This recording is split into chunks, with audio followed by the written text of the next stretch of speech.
Sunod ko naman lulutuin ngayon guys. Itong ginataan na hipon. Na may mga halong gulay. Ito, unahin ko ito.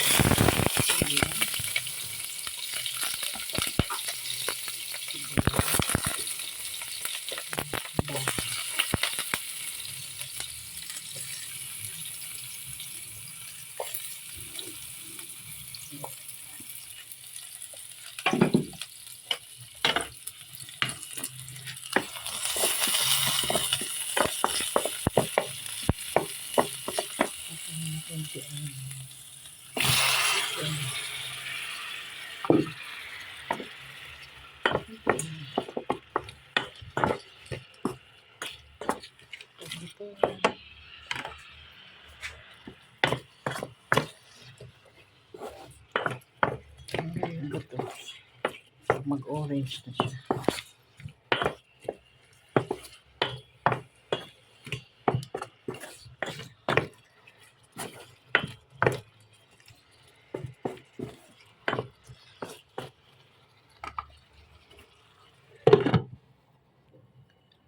Guys, buksan ko na. Nag-orange na siya. Ang galing ko na ito. Hipon.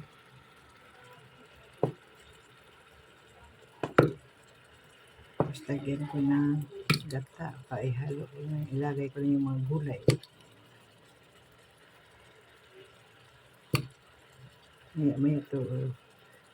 Ihalo ko naman siya pang malapit ang ito ang gulay. Kasi ano ito siya. Okay ito.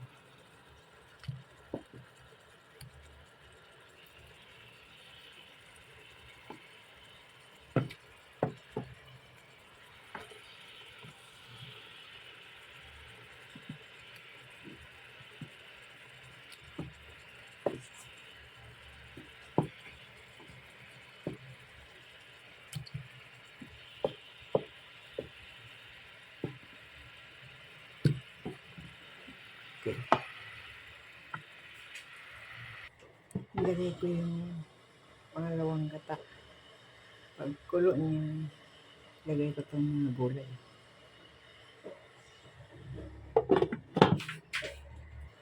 Okay. Ihuhulog ko na ang sitaw at kalabasa.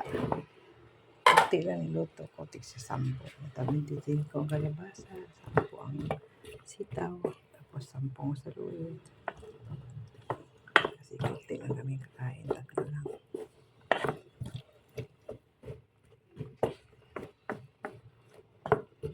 Ayan.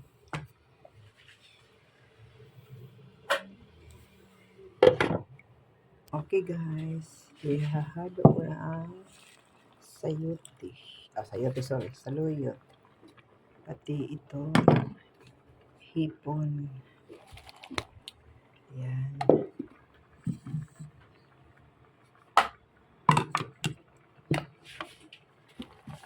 At ito na rin, dahon spring onion.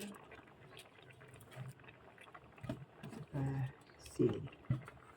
Pampang-bango. Bigayin ko to. Ayan, hatiin ko para manghang konti ang gulay. Ayan.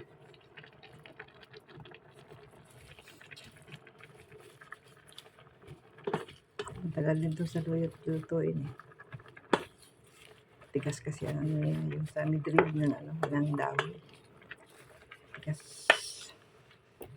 Kaya matagal lutuin. Hindi ko gaya ng malugbati, malambot.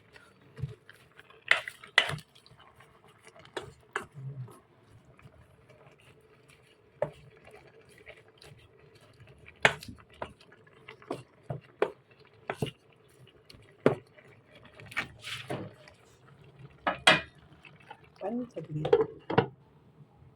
Guys, ihahalo ko na ang huling taon. Unang na huli siya. Ilagay. Espresso.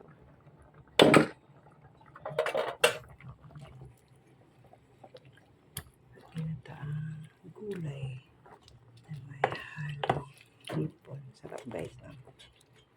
Ayun.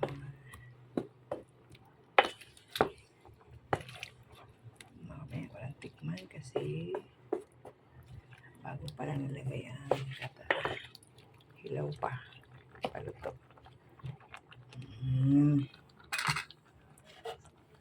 Takpan ng mga 9 minutes.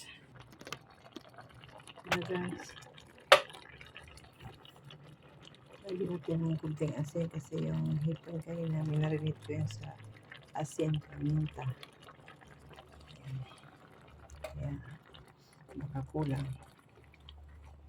Ayan. Wow, sarap. Ginaw ko. Pasarap ang luto ko. Ang pasarap ang kain ko ito.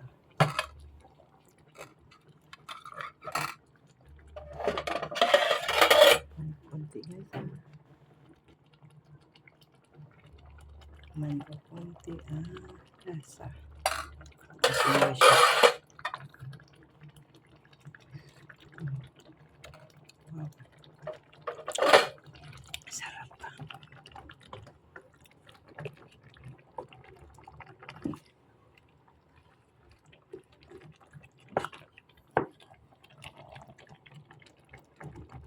Guys, totoo na pati ang kalabasa.